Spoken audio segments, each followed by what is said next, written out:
Welcome back friends.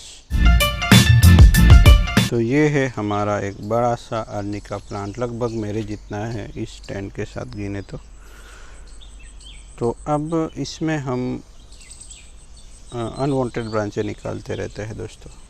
तो यहाँ फिर भी इतनी सारी ब्रांचेस है, तो अब इतनी सारी ब्रांचों से हम इस प्लांट को कुछ अलग सा शेप तो दे ही सकते हैं।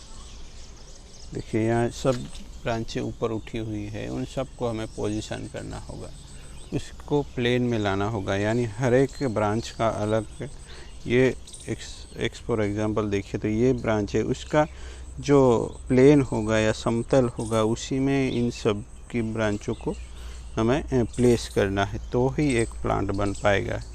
इसी तरह से हर एक ब्रांच का एक एक पैड्स बनाते जाएंगे और कैनोपी डेवलप हो जाती है दोस्तों।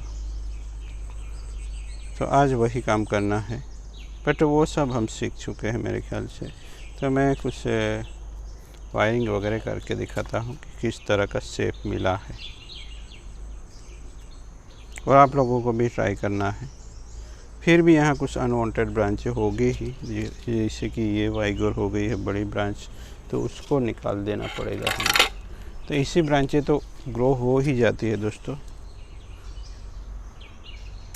क्योंकि अगर ऐसी ब्रांचों को नहीं हटा जाए तो हमारी जो डिज़ायर ब्रांचें है जहाँ ग्रो होनी चाहिए उन सबको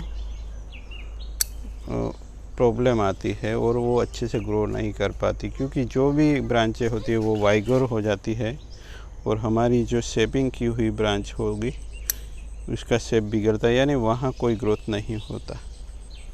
तो इस तरह से हमें देख लेना है कि कौन सी ब्रांचें हमें चाहिए और कौन सी नहीं। देखिए यहाँ भी ये नज़दीक है, ये भी अनवांटेड कहा जा सकता है क्योंकि यहाँ से जंक्शन से नज़दीक है। तो इसी तरह से हमें ब्रांचों को निकालना है। तो अगर एक बार सब ब्रांचें निकल जाती है तो बाद में हमें अच्छे से शेपिंग करना आ जाता है। तो चलिए मैं कुछ ब्रांचें निकाल लेता हूँ और शेप करने की कोशिश करता हूँ।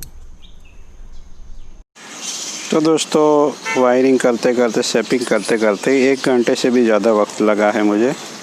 तो पेशेंस ज़रूरी होता है दोस्तों। जैसे जैसे प्लांट मैच्योर होगा, ब्रांचें बढ़ती जाएगी तो हमारा काम भी बढ़ता जाएगा। अभी भी थोड़ी ब्रांचें इधर उधर होगी, कुछ दिनों में ये थोड़ा रिएक्शन देगा, तब ठीक ठाक करेंगे दोस्तों। क्योंकि इससे ज़्यादा बेंड किया तो ये थोड़ा ब्रिटल है, तो ब्रांचें बहुत ही ब्रिटल है तो ज़्यादा बेंडिंग नहीं कर सकते। प्लांट को भी थोड़ा रिपोजिशन किया है, आगे की ओर खींचा है, थोड़ा सॉइल मिक्स भी भर दूंगा दोस्तों। तो ओवरऑल लुक इस तरह से आता है, कुछ अलग सा शेप, टेपरिंग भी है, उसका बेस भी बहुत ही बढ़िया है दोस्तों। देखिए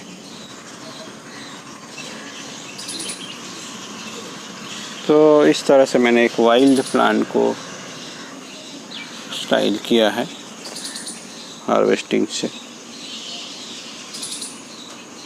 तो चलिए किसी और टॉपिक के साथ मिलते हैं दोस्तों, तब तक के लिए नमस्कार, थैंक यू फॉर वॉचिंग।